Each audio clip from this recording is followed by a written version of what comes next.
इंधनाचा साठेबाजार रोखण्यासाठी एस्मा लागू, घरगुती आणि वाहनांसाठीच्या गॅस पुरवठ्याला प्राधान्य देणार, नैसर्गिक वायूचा पुरवठा आणि वितरण नियंत्रण करण्याचेही आदेश.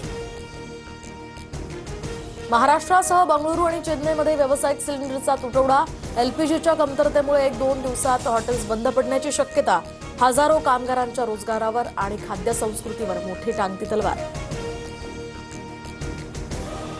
नागपुरात आजपासून व्यावसायिक गॅस सिलेंडरचं 90% वितरण बंद, फक्त रुग्णालय आणि अत्यावश्यक सेवांसाठी सिलेंडर मिळणार, कंपन्यांकडून गॅस वितरणावर रोक.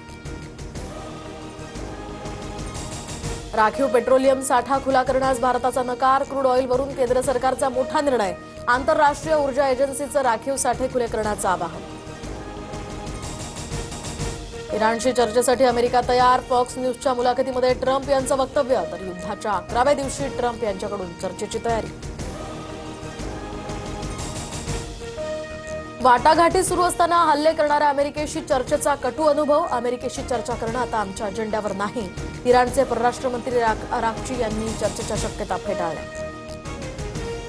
इराणचे सुप्रीम लीडर मोज्तबा खामेनी यांना तुर्कीची मान्यता, अमेरिका इस्रायलच्या इराणवरील हल्ल्यांवरून तुर्कीकडून नाराजी व्यक्त. सरकारी महिला कर्मचाऱ्यांसाठी लवकर या आणि लवकर जा ही योजना, उपमुख्यमंत्री सुनेत्रा पवारांची मोठी घोषणा, महिलांना कामाच्या ठिकाणी लवकर आल्यास लवकर जाण्याची मुभा देण्यात येणार.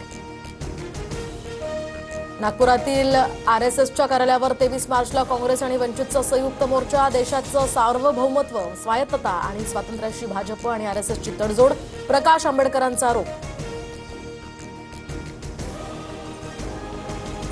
एअर इंडियाचा विमान प्रवास महागणार, उद्यापासून नवीन दर लागू होणार, इंधनाच्या किमतीमध्ये वाढ झाल्यामुळे दर वाढवण्याचा निर्णय, नवीन इंधन अधिभार 3 टप्प्यामध्ये लागू होणार.